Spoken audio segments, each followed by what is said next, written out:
Good afternoon, everybody. It's 4.5 years since the British people voted to take back control of their money, their borders, their laws, and their waters, and to leave the European Union. And earlier this year, we fulfilled that promise in that we left on January the 31st with that oven-ready deal. Since that time, we've been getting on with our agenda, enacting the points-based immigration system that you voted for and that will come into force on January the 1st, doing free trade deals with 58 countries around the world, and preparing the new relationship with the EU. And there have been plenty of people who have told us that the challenges of the COVID pandemic have made this work impossible and that we should extend the transition period and incur yet more delay. And I rejected that approach precisely because beating COVID is our number one national priority. And I wanted to end any extra uncertainty and to give this country the best possible chance of bouncing back strongly next year. And so I'm very pleased to tell you this afternoon that we have completed the biggest trade deal yet, worth £660 billion a year, a comprehensive Canada-style free trade deal between the UK and the EU, a deal that will protect jobs across this country, a deal that will allow goods, UK goods and components to be sold without tariffs and without quotas in the EU market, a deal which will, if anything, allow our companies and our exporters to do even more business with our European friends, and yet which achieves something that the people of this country instinctively knew was doable, but which they were told was impossible. We've taken back control of our laws and our destiny. We've taken back control of every jot and tittle of our regulation in a way that is complete and unfettered. From January the 1st, we are outside the customs union and outside the single market. British laws will be made solely by the British Parliament, interpreted by UK judges sitting in UK courts, and the jurisdiction of the European Court of Justice will come to an end. We will be able to set our own standards, to innovate in the way that we want, to originate new frameworks for the sectors in which this country leads the world, from biosciences to financial services, artificial intelligence, and beyond. We'll be able to decide how and where we're going to stimulate new jobs and new hope with free ports, new green industrial zones. We'll be able to cherish our landscape and our environment in the way we choose, backing our farmers, backing British food and agricultural production. And for the first time since 1973, we will be an independent coastal state with full control of our waters, with the UK's share of fish in our waters rising substantially from roughly half today to closer to 2/3 in 5.5 years' time, after which there is no theoretical limit beyond those placed by science or conservation on the quantity of our own fish that we can fish in our waters. And to get ready for that moment, those fishing communities will be helped with a big £100 million programme to modernise their fleets and the fish processing industry. And I want to stress that although, of course, the arguments with our European friends and partners were sometimes fierce, this is, I believe, a good deal for the whole of Europe and for our friends and partners as well. Because it will not be a bad thing, in my view, for the EU to have a prosperous and dynamic and contented UK on your doorstep. And it will be a good thing. It will drive jobs and prosperity across the whole continent. And I don't think it'd be a bad thing if we in the UK do things differently or take a different approach to legislation, because in so many ways our basic goals are the same. And in the context of this giant free trade zone that we're jointly creating, the stimulus of regulatory competition will, I think, benefit us both. And if one side believes it's somehow being unfairly undercut by the other, then subject to independent third-party arbitration and provided the measures are proportionate, we can, either of us, decide as sovereign equals to protect our consumers or businesses.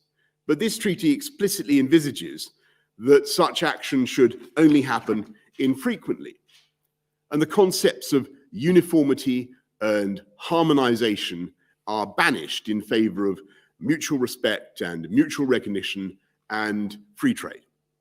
And for squaring that circle, for finding the philosopher's stone that's enabled us to do this, I want to thank President von der Leyen, Ursula von der Leyen of the European Commission, our brilliant negotiators led by Lord Frost and Michel Barnier on the EU side, as Stephanie Riso, as well as Oliver Lewis, Tim Barrow, Lindsay Appleby, many others. Their work will be available for scrutiny, followed by a parliamentary vote, I hope, on December the 30th. This agreement, this deal, above all, means certainty. It means certainty for the aviation industry and the hauliers who have suffered so much in the COVID pandemic. It means certainty for the police, the border forces, the security services, all those we rely on across Europe to keep us all safe. It means certainty for our scientists who will be able to work together and continue to work together on great collective projects, because although we want in the UK to be a science superpower, we also want to be a collaborative science superpower. And above all, it means certainty for business, from financial services to our world-leading manufacturers, our car industry, certainty for all those who are working in high-skilled jobs and in firms and factories across the whole country. Because there will be no palisade of tariffs on January the 1st, and there'll be no non-tariff barriers to trade.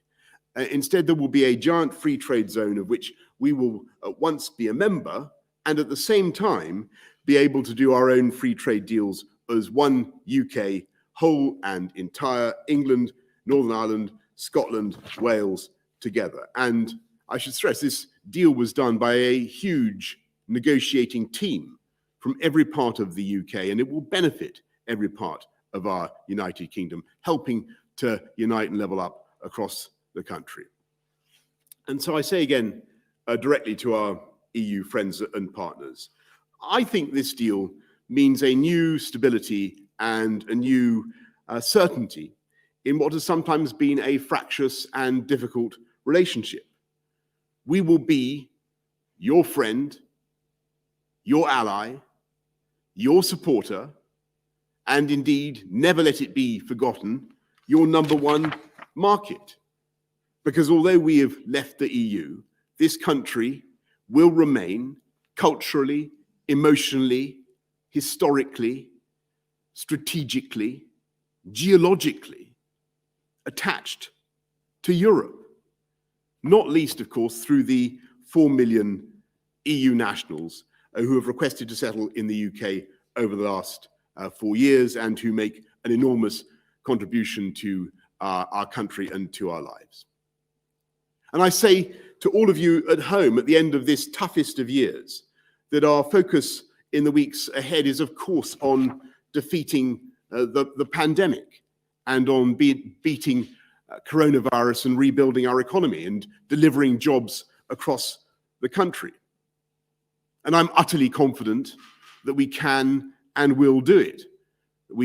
By today, we've vaccinated almost 800,000 people.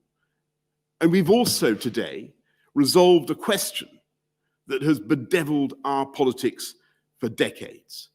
And it is up to us all together as a newly and truly independent nation to realize the immensity of this moment and to make the most of it. Happy Christmas to you all. That's the good news from Brussels. Now for the sprouts. Actually, it's now for the media. Let's go to the media, who I think we've got Laura Koonsberg. Over to you, Laura. Thank you very much, Prime Minister. We're yet to see the text of this deal, which we understand runs to some 2,000 pages. You've presumably had the benefit of poring over every word, or maybe perhaps not every single word. But can you tell the public honestly, where did the UK give the most ground? And where did the EU compromise the most, do you think? Thanks, Laura. Well, actually, it's only about 500 pages. And I think it would, and it's readily intelligible. I think it would be fair to say that we wanted to make sure, for instance, that we got access to, got complete control of our fisheries from the get-go, and that's just to say we had annual negotiations on fisheries within the shortest possible delay. The EU began with, I think, wanting a transition period of 14 years. We wanted 3 years. We've ended up at 5 years.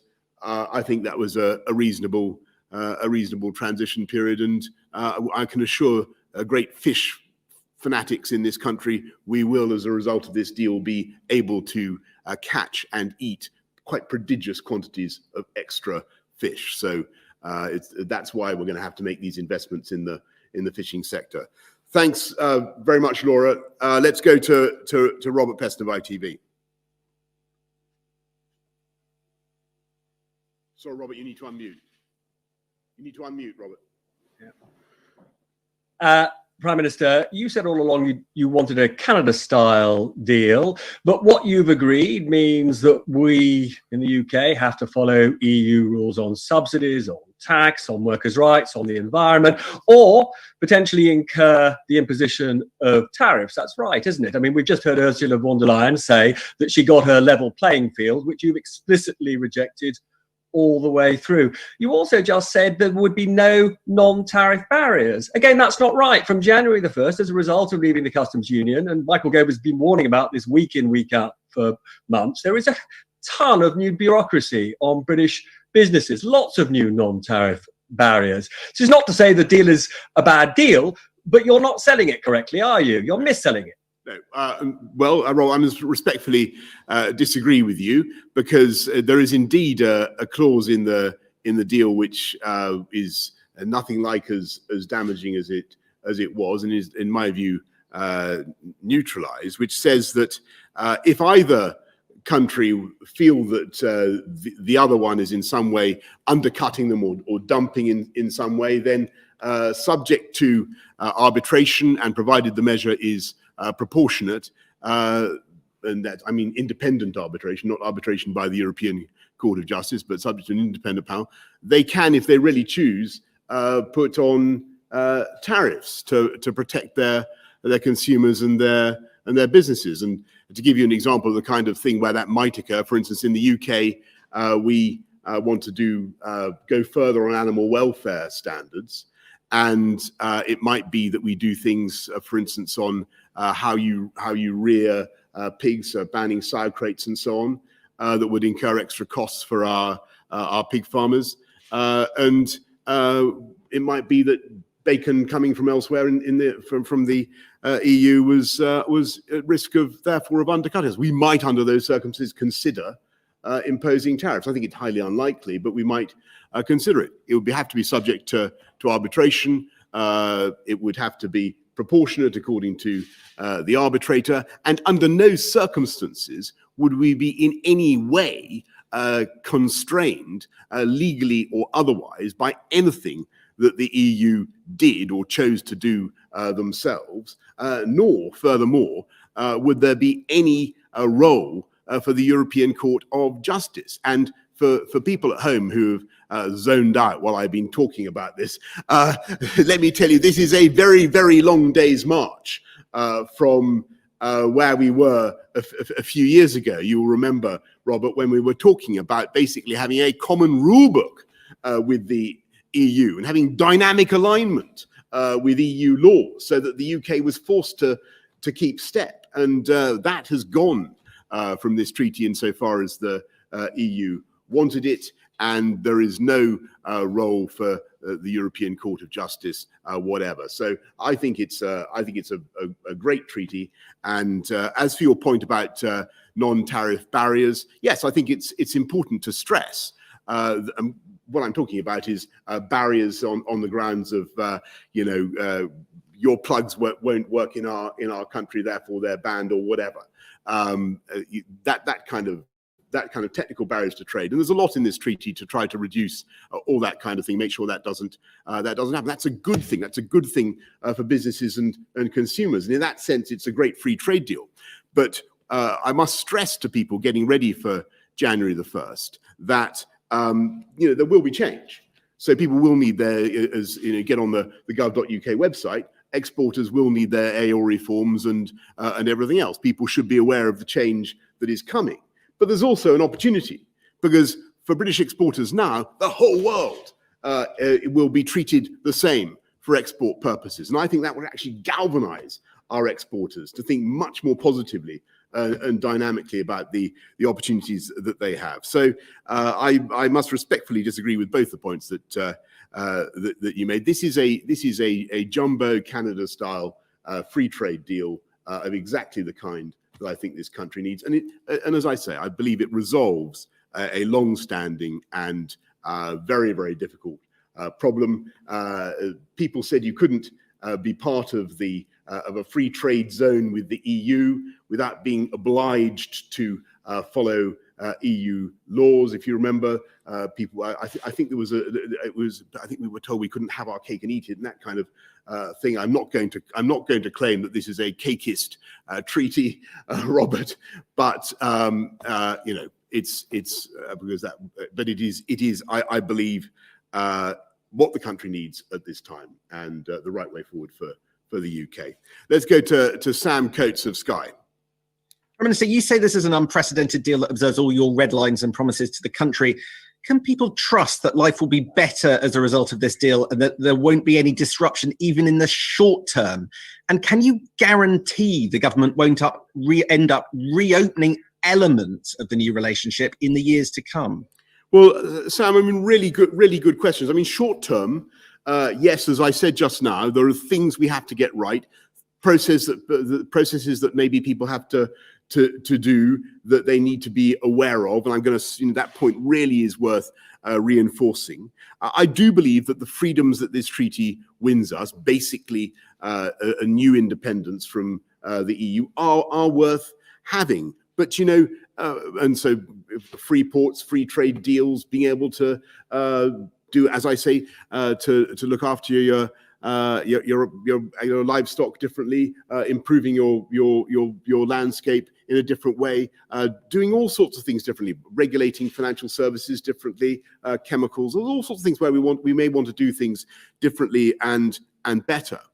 But I would just say to people watching this, and I'm sorry for disturbing Cars 3, by the way, to say to people watching this, I would say it's one thing to get freedom. Winning freedom is a fantastic thing, and that this is an important element of what we've done. But it's how we use it, how we make the most of it.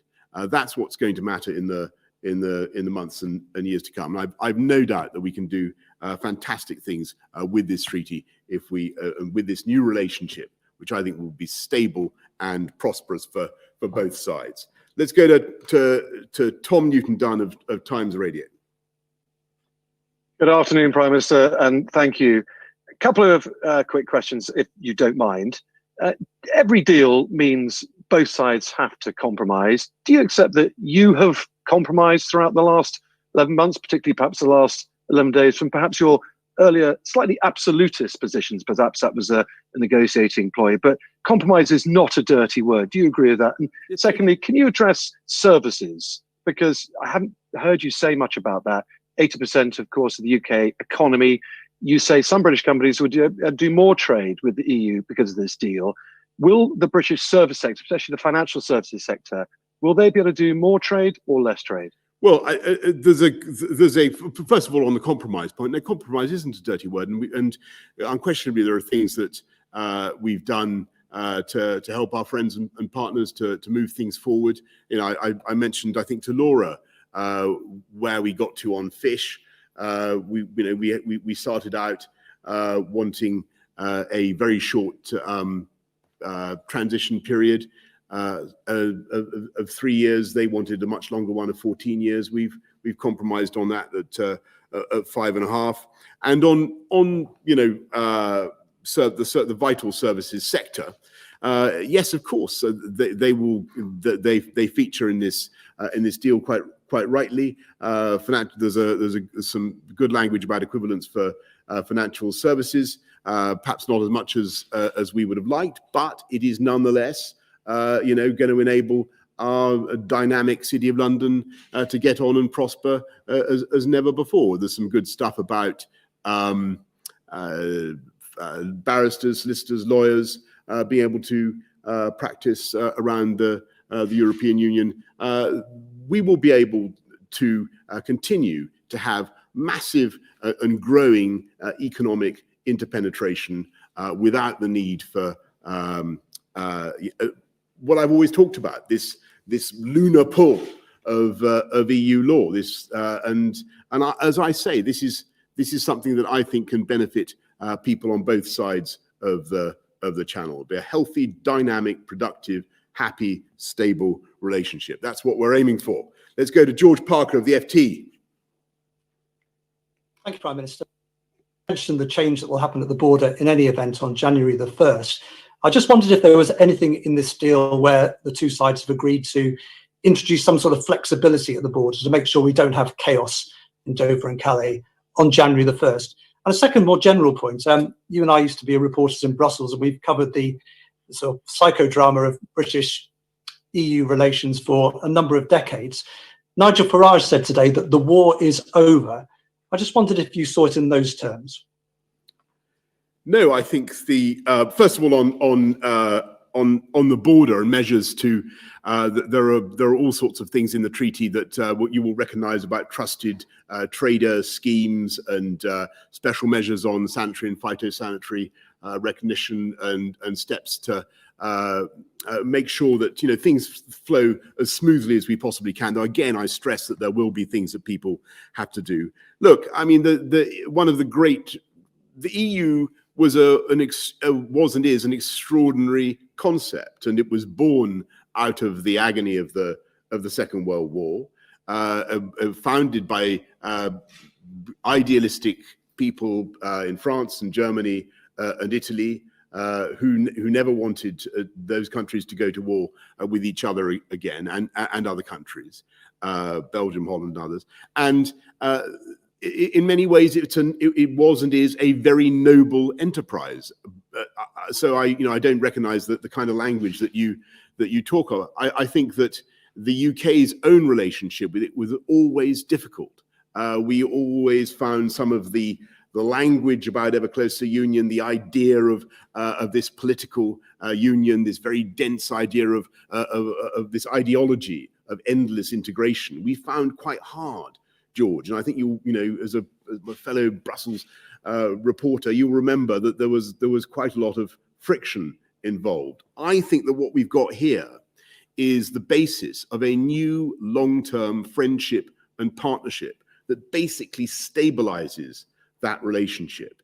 And insofar as the UK needs to be and always must be a great European power, always must be a great European power, we're there outside the main body of the EU, but we're there as a friend and as a supporter, as a flying buttress, if you like, to make sure, as we have done so many times in the last couple of hundred years, that we're able to lend our voice when it's needed and to be of value to our European friends and partners in a strategic way. And that's what the UK will obviously continue to do.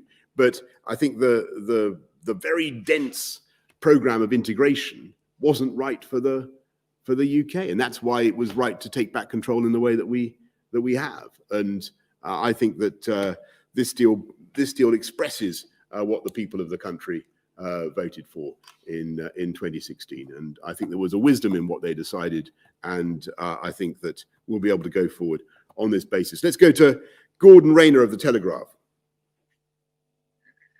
Thank you, Prime Minister, and Merry Christmas for tomorrow. Could I just ask, probably half the people watching this right now would have voted Remain in the referendum in 2016. Do you have a particular message for them? People today are tweeting that this is a bad deal, that it's not what they wanted. They would rather have stayed in. What's your message to them? And just secondly, can I also ask you, we've had more figures today on COVID. You mentioned COVID earlier. Can you rule out another national lockdown after Christmas? Well, Gordon, thanks. I think my message to everybody on both sides of the divide is of that argument in 2016 is I really think it's now a long time behind us. And I think most people that I talk to, whichever way they were inclined to vote back then, just want it settled and want us to move on. And I think this gives us the platform, the foundation for a really prosperous new relationship. And I would be very excited now by this deal. This European question has been going on for decades. Exactly what relationship we should have. This is a great new free trade deal, a trading relationship and partnership that I think will bring prosperity to both sides of the channel. And on coronavirus and the struggle there, obviously we face a very considerable new pressures, particularly from the new variant and the speed with which that's been spreading. We believe that we're going to have to get through this tough period now with, as I said many times, very tough restrictions with tough tiering, and you'll have seen what's been announced over the last day or so about that. And much as I regret that, I do think it is necessary for us to grip this virus now, to stop it running out of control in January, because we need to buy ourselves time to get the vaccine into as many arms of the elderly and vulnerable as we can. And that is the real way in which we will defeat the virus. So it's tough tiering, community testing, and rolling out the vaccine, and we're going to continue with that approach. And I know that it's been very, very tough over the last few weeks, and I must tell people it will continue to be difficult, not least but basically because of the speed with which the new variant is spreading. But the vaccine is going into people's arms, and there really is now, I think, hope, the certainty that we will have it we will have it defeated, as I say, by the spring. Or that's certainly what the scientists still believe, and they're still confident of that. So thanks very much, Gordon. Let's go to Harry Cole of The Sun. Thank you, Prime Minister. Can you give us some more details about the new security arrangements with the EU? Are we going to be as safe next week under your new security partnership as we are today, given it's Brussels are saying that they're going to lock us out of live EU databases? And given you've locked us all up, how will you recommend we celebrate leaving the EU next week? Well, Harry, look, I leave your manner of celebration entirely to you and to individual taste. I wouldn't want. I mean, I think the government done quite enough bossing people around and recommending this or that over the last 10 months or so. But on security and police cooperation, I'm absolutely confident this is a deal that protects our police cooperation, protects our ability to catch criminals and to share intelligence across the European continent in the way that we have done for many years. So I don't think people should have fears on that score, or indeed on any score. Let's go to Heather Stewart of The Guardian. Hello, Prime Minister. Michel Barnier said today that we've decided to leave the Erasmus exchange scheme, which sent thousands of students to EU countries every year. I wonder what you'd say to young people who feel as though opportunities to discover the continent on our doorstep by living there or studying there or working there are being taken away from them. And secondly, just do you have a message for Keir Starmer, who will have to decide in the coming hours and days how to whip Labour MPs, whether they should support your deal? Right, Heather. Well, look, on Erasmus, it was a tough decision. The issue really was that, as you know, the UK is a massive net contributor to the continent's higher education economy, because over the last decades we've had so many EU nationals, which it's been a wonderful thing. But our arrangements basically mean that financially the UK exchequer more or less loses out on the deal. Erasmus was also extremely expensive. So what we're doing is producing a UK scheme for students to go around the world, and it'll be called the Turing scheme, and it will so students will have the opportunity to named after Alan Turing. So the students will have the opportunity not just to go to European universities, but to go to the best universities in the world, because we want our young people to experience the immense intellectual stimulation of Europe, but also of the whole world. And as for, I think you asked about which way should the opposition vote on this. Well, it's perfectly obvious, Heather. The opposition should vote for this excellent deal, and I would strongly encourage everybody to do the same. Thank you very much, everybody. Happy Christmas to you all. Thank you.